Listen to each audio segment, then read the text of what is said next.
Malaysia যাওয়ার স্বপ্ন দেখে বাড়ি থেকে দালালের সঙ্গে বেরিয়ে যায় 4 কিশোর আশেক, শাহিন, নূর সফা ও কেফায়েত। কয়েকদিন পর নূর সফা পরিবারের কাছে ফিরে এলেও এখনও খোঁজ মিলছে না বাকি 3 জনের। কক্সবাজার জেলার মহেশখালী উপজেলার ছোট মহেশখালী ইউনিয়নের সিপাহীপাড়া গ্রামের দরিদ্র পরিবারের এসব কিশোর আর ফিরবে কি ফিরবে না তাও জানে না তাদের পরিবার কিংবা স্বজনরা। তবে কার প্রলোভনে কিভাবে তারা কথিত মানব পাচার চক্রের খপ্পরে পড়েছে তা বেরিয়ে এসেছে কালের কণ্ঠের অনুসন্ধানে। তথ্য বলছে, সিপাহীপাড়া গ্রামের দিনমজুর নুরুল আলমের ছেলে মোহাম্মদ আশেক, পান চাষী ফরিদ আলমের ছেলে মোহাম্মদ শাহিন, দিনমজুর রহমত আলীর ছেলে কেফায়েতুল্লাহ ও আব্দুল করিমের ছেলে মোহাম্মদ নূর সফা থাকত পরিবারের সাথে, করত দিনমজুরের কাজ। অনুসন্ধান বলছে, গ্রামের 4 কিশোরের দারিদ্রতার সুযোগ দিয়ে মালয়েশিয়া নেয়ার প্রলোভন দেখিয়ে আসছিল একই গ্রামের ভোলা মিয়া। শেষমেশ গত 1 ফেব্রুয়ারি ভোলার মানব পাচার মিশন শুরু হয়। 4 জনকে নিয়ে বেরিয়ে পড়ে কক্সবাজার জেলার টেকনাফের উদ্দেশ্যে। সেখানে নিয়ে ওই 4 কিশোরকে তুলে দেয় মানব পাচারকারী চক্রের অন্যতম সদস্য মঞ্জুর আলমের হাতে। চক্রের এই সদস্যের বাড়ি মহেশখালী উপজেলার বড় মহেশখালী ইউনিয়নের মধুয়ার ডেইল এলাকায়। বলাইয়ের বাড়িতে গিয়ে ইতে শিখে রেখি মিছানো হয় হয় লগিয়ে ইতে বলে আরেকজনও ফাল্টাই দিবি মঞ্জুর কি মানুষই বে তথ্য বেগিন সাইয়ের হদা আরা আনি দিই যাইয়ারি দেওয়ার চেষ্টা করে হরা হার অনেকে হওয়ার হরা খোঁজ খবর না পাই।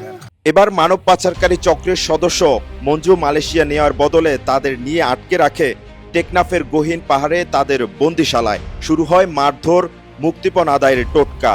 বেদম মারধরে অসুস্থ হয়ে পড়ে 4 কিশোরের একজন নূর সফা। অসুস্থ হওয়ার পর কোনো মতে মেলে তার মুক্তি, তবে ফেরেনি তার সাথে বন্দিশালায় আটকা বাকি 3 কিশোর। 5 দিনের মতো ছিলেন, আমাদেরকে অনেক মারধর করছে। ওনারা বলে আমাদেরকে টাকা আনো তোমাদের বাড়ি থেকে। মারধর করার পর আমি অসুস্থ হয়ে গেলাম। আমি যখন মরে যাবার কম হয়ে গেছি আমাকে ওনারা ছেড়ে দিছে। ছেড়ে দেওয়ার পর টেন্না বাজার থেকে সিএনজি নিয়ে চলে আসলাম আমাদের বাড়ি। এটা ফুয়া সারগুলো গিয়ে তো প্রায় দিয়ে তো 1 সপ্তাহ হন হজ খবর নভার কি মারি ফেলে গিয়ে নাকি মরি গিয়ে। এদিকে ভাগ্যক্রমে বেঁচে ফিরে আসা কিশোর নূর সফা মানব পাচারকারীদের থেকে সবাইকে সতর্ক থাকতে এবং মালয়েশিয়ার প্রলোভনে না পড়ার অনুরোধও জানান। মালয়েশিয়ার দালাল ধরেই হনারা হনদিনও এই বোর্ডর দিয়ে মালয়েশিয়া যাওয়ার জন্য চেষ্টা করবেন না। দরকার পড়লে এই মহেশখালীতে টনটন চালায় বাদ খাবেন ওনারা। সম্প্রতি মহেশখালীর সিপাহীপাড়া গ্রামে গিয়ে কথা হয় মানব পাচারকারী চক্রের মাধ্যমে নিরুদ্দেশ হওয়া 3 কিশোরের পরিবার ও স্বজনদের সাথে।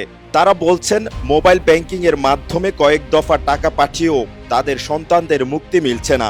তাদের অভিযোগ, এলাকার ভোলা মিয়া মালয়েশিয়া নিয়ে যাওয়ার কথা বলে মঞ্জুর আলম নামের আরেক মানব পাচারকারীর হাতে তুলে দেয় 4 কিশোরকে।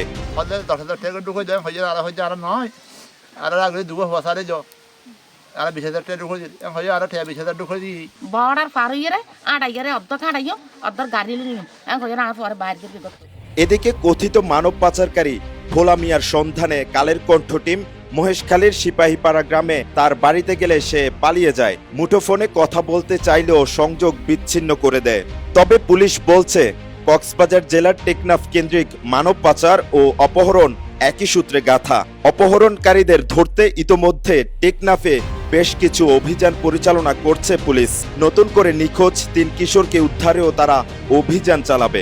অপহরণ এবং মানব পাচার সাথে একটা সম্পৃক্ত অবশ্যই। সম্প্রতি এরকম চক্রের বেশ কয়েকজন ব্যক্তিকে শনাক্ত করে গ্রেপ্তার করেছি এবং ভিকটিম উদ্ধার হয়েছে। তো মহেশখালীর যে তথ্যগুলো আপনি দিয়েছেন সেগুলোর বিরুদ্ধে যদি আমরা থানায় সুনির্দিষ্ট অভিযোগ পাই, সেই অভিযোগের সূত্র ধরে অবশ্যই আমরা যারা এর পিছনে দায়ী, যে অপহরণ বা মানব পাচারকারী চক্র, তাদেরকে আইনের আওতায় আনার চেষ্টা করব।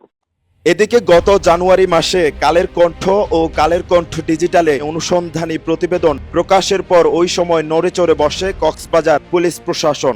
ওই সময় পুলিশ অভিযান চালিয়ে গোপন বন্দিশালা থেকে অপহৃত 11 জনকে উদ্ধার করে। কক্সবাজার জেলার মহেশখালী থেকে রকিতুল্লাহর পাঠানো তথ্য ও ছবিতে ডেস্ক রিপোর্ট, কালের কণ্ঠ, চট্টগ্রাম।